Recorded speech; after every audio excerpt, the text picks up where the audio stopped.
this is so much easier than trying to find time when I'm home. So like I said, you might get a lot of car videos from me. And no sunglasses because it is rainy outside. Anyway, I don't really have, this is kind of spur of the moment, so my mind isn't completely, what do you call it, organized, but I have ideas of what I wanted to say with my next video, so hopefully I'll with this one, so hopefully I'll be able to say what I want to say. But anyway, but yeah, like I said, it's hard to find time when I'm home, especially since ever since my dad got sicker, and he's been in and out of the hospital. I've just been having to spend a lot of time there, and like I'm there before work. I have to stop over there, and then after work I have to run over there. So I feel like I just don't have a lot of time. So anyway, but I did want to keep doing this. I do want to keep doing this. I do want to keep doing this. But so I'm gonna have to improvise when I can, make these or how I'm gonna do this. Hopefully I'll get better at it and be able to just get better at it anyway. Okay, so I thought this one I was gonna do talk more about weight, what I'm doing weight loss wise, specifically what I'm eating, exercise, that sort of stuff. So let me just give you a quick, it's funny, I never ever thought I would actually, I didn't even share this with my family for the longest time, but I started my highest weight, which was just last November, so coming up on a year. I was, I don't like to say this out loud. My highest weight was 330, which was insane. And it's funny because sometimes you stop and think about it, I'm like, how did I ever let myself get there? But, you're not thinking about that. I'm struggling with a lot of other stuff. But anyway, so finally when I was, I have been feeling, like I said, a little bit better the last few years. So I had been losing weight, but then I'd gain it, and then I'd lose it, and then I'd gain it. Because my depression would come back, or I'd slip and up and blah blah blah. So anyway, when I finally, with that new doctor, got a prescription that really worked with me. Sorry, it's where my nephew is. Anyway, then, like I said, I felt so much better. So that's when I was able to really make all these changes and really stick with what I had decided. And not only that, I did a lot of studying. And I'm not gonna lie, I did look at YouTube, but the thing is YouTube then gave me, I continued to study off of YouTube. I didn't just look at YouTube and thought, oh yay, YouTube, they know everything, because I know it doesn't. But there is one guy I found, Dr. Jason Fung, who I just absorbed. I just sucked in everything he wrote, not everything he wrote, that's a lie. I have not read all of his books yet. I am reading one of his books though. It's called The Obesity Code, and then he has one called the Diabetes Code, and then he has one that's all about fasting.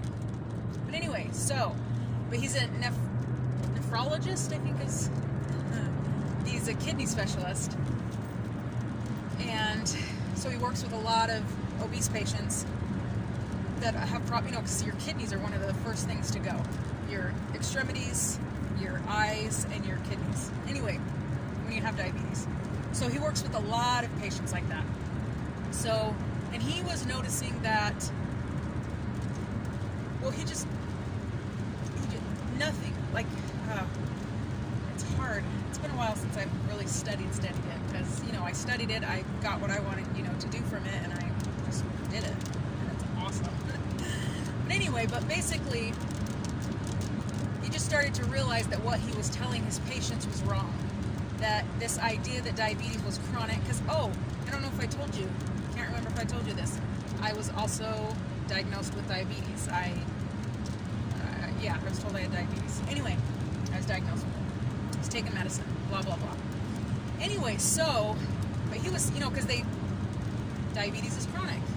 That's it, and progressive. It's just going to get worse. You can manage it. But then he was talking about how, but with bariatric patients, the ones who get, you know, their stomach stapled or whatever, the banding, the lap band, whatever, and they lose a bunch of weight, they're able to reverse their diabetes. He's like, so how is that possible? How are we saying this is chronic, and yet there are ways, or there are times when people, patients, if they, with diet and exercise, like if they're able to change their lifestyle, if they're able to lose the weight and become, you know, to get healthy again, they're able to, and he doesn't say how much you have to lose or whatever, but, you know, you are able to, you know, come off of your medicine, and because, you know, there are people who are like on insulin, and like they were far along, but they were able to come off all of their medicine and completely reverse their diabetes. And he's like, how is that possible if this is supposedly a chronic progressive disease? But anyway, so he did a lot. He started to research it, and was, you know, trying to understand it better.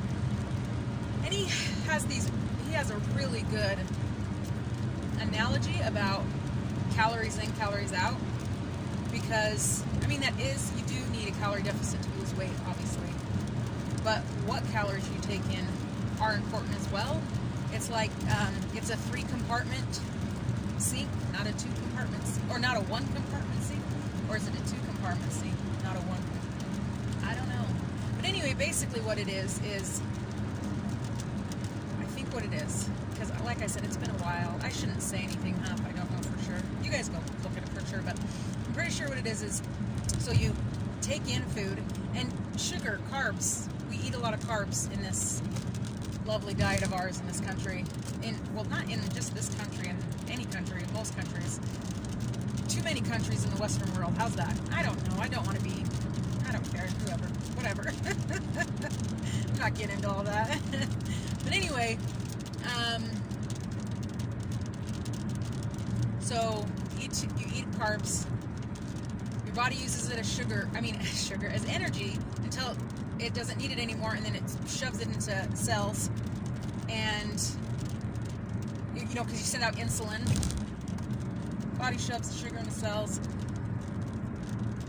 I don't know, I think that's when you're diabetic, because then, like I said, you're not taking care of it, and so your body sends out more insulin, so you try and shove more, or maybe you take it. Yep, see, I'm not talking anymore.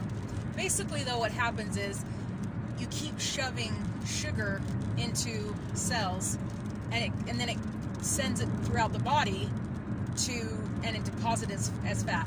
Now, that's basically what happens. Like I said, obviously, you would have nothing to quote me on in between that, because I gave you really nothing to work with.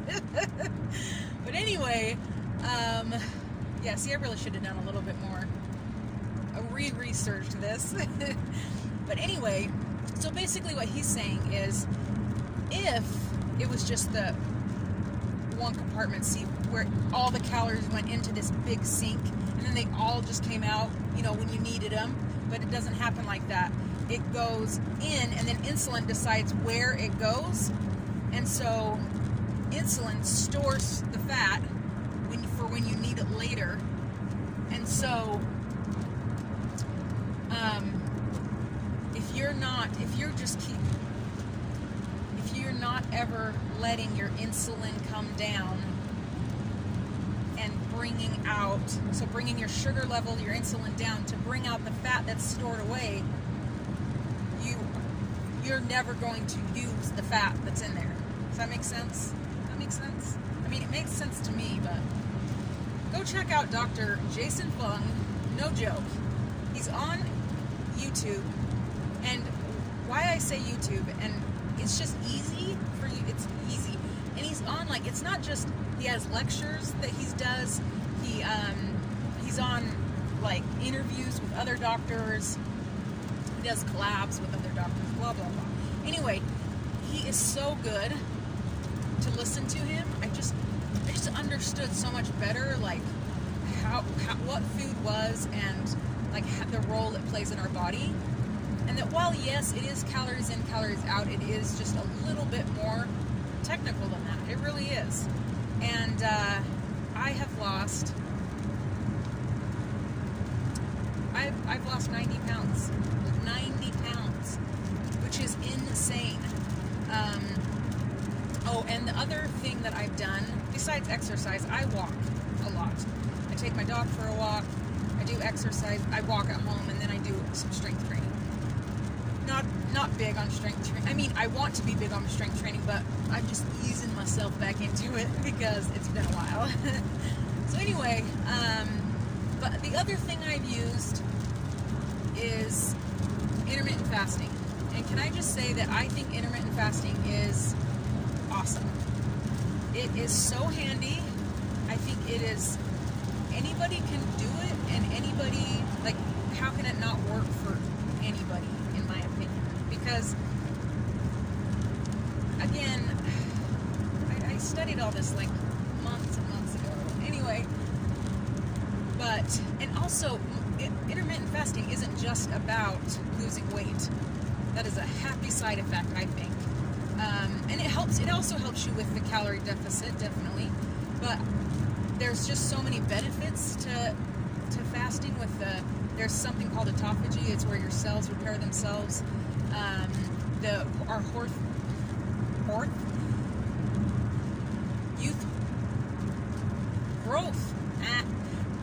hormone. We get that is like secreted in our body. I don't know how to say that. I don't know if that's the word I want. But anyway, you get that, and that helps with, like, kind of like rejuvenating you, like, kind of like, no, I don't want to say, hey, it makes you younger and you'll look younger, but that's really is what it is. It's growth hormone. There's some other things it does too. There are a lot of benefits to intermittent fast, to fasting, period.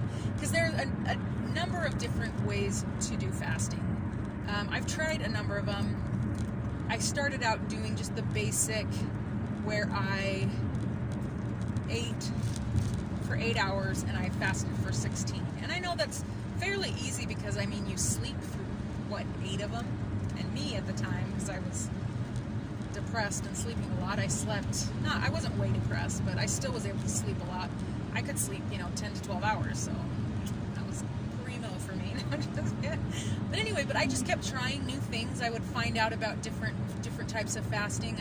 I would push it back a little bit and maybe do like an 18-6, where I fasted for 18 hours, I would eat for 6 hours, and you just eat within that 6-hour window.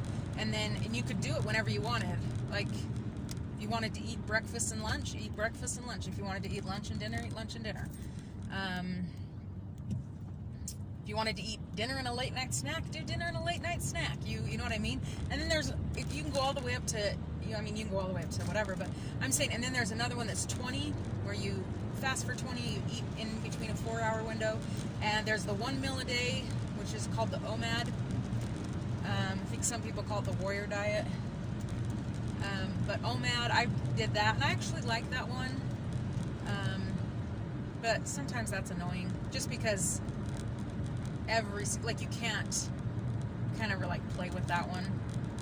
I mean, you can, but I just meant, like, I always had to wait until I got home from work, or else flip it around and then I eat in the morning, but then you didn't eat. I don't like that one as much, but just my preference. And then another one, the one I really like, it's probably my favorite, is alternate day fasting. And that is, you eat every other day. So I eat one day and then I fast a day, and then I eat one day and then I fast a day.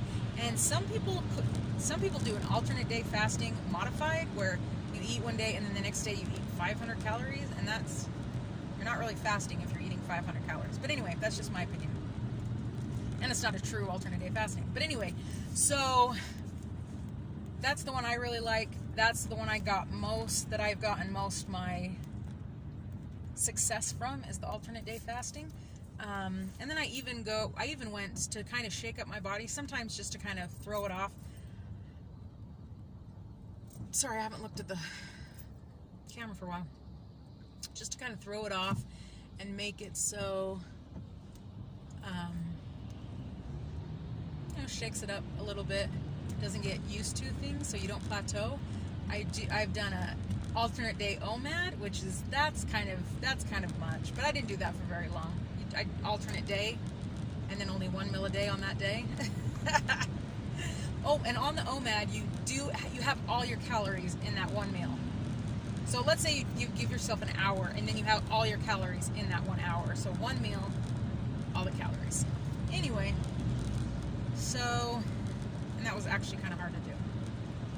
But yeah, so I think, like I said, I think intermittent fasting is awesome. And that's, like I said, Jason Fung is a huge, his whole thing not set up, I guess, but what he has a, what do you call it, a program or whatever that his patients go through, and it does that. They do intermittent fasting. But anyway, so if you want to learn more about it, and he's not the only one. Intermittent fasting is all over the place. Like, it really is. This isn't like some crazy fad. Obviously, people fast all the time. But anyway, and it's not. But honestly, I would say I wouldn't. Okay. Oh, and obviously, I thought this went without saying, but I'll say it anyway. I am not any kind of health guru, nutritionist, certified anything, so don't be like taking my word as gospel or anything like that, okay? This is what has helped me, and 90 pounds, so yes, it has helped me.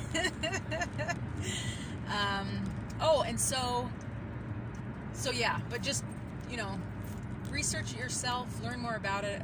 I would love it if someone, saw this. And can I just say something? I have tried so many things. And failed so many things. And I thought I thought I'd be big forever. And it bugged me because that's not how I was growing up. It's not how I was in my, early teens to almost my late teens, but not teens, 20s. And just the fact that I had become depressed and didn't know what was going on, that now I was this way and would be this way for the rest of my life, and I hated that thought. But that is not the case, and anybody can do this. I really believe that, and I really want other people to know that and to take it and to do something with it. That'd be so awesome. But anyway, so just quickly, with my food, basically, I don't do anything special. I just eat as whole food as possible, as natural as possible. Like, the best way I eat is if I have the ingredient and I eat it, or I have the ingredient and I put it in a recipe. You know what I mean? Like, so yeah, I'll buy stuff that's packaged, obviously, but even when I do that, I try and make sure that it is natural as possible, that it's as least processed as possible, that there's as little amount of ingredients in this package, so that there's just not. I can know what's in it. I can read all the stuff. I understand what I'm reading. Yeah. So. And that's all I do. And then I try and do low carb, because low carb keeps your insulin level low. and you're able to use your stored fat, and that's how you're trying to, that's what as someone who has fat in them, that's what you're trying to do, is get rid of the stored sugar. You have stored sugar throughout your body, and that's what you're trying to do, is get rid of it. And awesome news, I went to the doctor probably a week ago. My AC1 is down to normal levels, 5.4. It is 5.7 and above is pre-diabetic. I was 5.4. So I've pretty much reversed my diabetes. I think they would have to do like a specific test in the hospital to like full on prove it, but my AC1 shows what my sugar has been over the last 3 months, and that's a 5.4. That's, like I said, a 5.7 and to 6.5 is pre-diabetic, and I'm a 5.4. Anyway, sorry, I was so excited about that. But anyway, sorry, this has gone on long enough. That's the one problem though with the car vlogs, is that can I chit chat? I'm a talker, I know. And it doesn't help that with the job I have, working at nights and then helping my dad, I really don't get to talk to very many people, so it just might be you guys. But anyway, yeah, that's not good. Okay, so there's that one, and hopefully I'll have one where I'm at home and I can maybe just sit down and I'm more focused and just have more guided in what I'm going to say. Maybe, I don't know. So, but I hope you're having a great day, and yeah, that's all I got. I'll talk to you later. Bye.